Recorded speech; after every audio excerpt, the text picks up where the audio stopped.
Are you looking to add a song on Instagram post after posting it?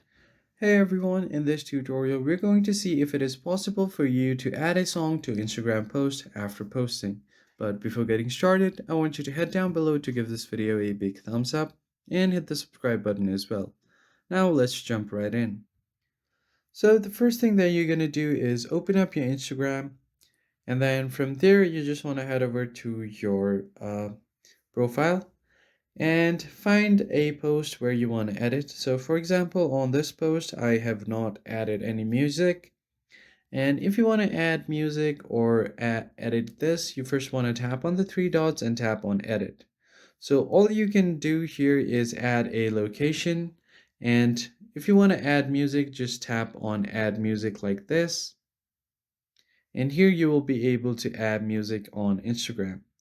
So choose a music that you'd like to go with the song. I'll go with the post and tap on it.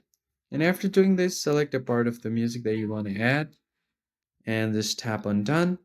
And once you do that, you can just tap on this check mark at the top right and you will be good to go. So that's how you add music on Instagram. So I hope you found this tutorial helpful. I'll see you guys on the next one. Thank you for watching.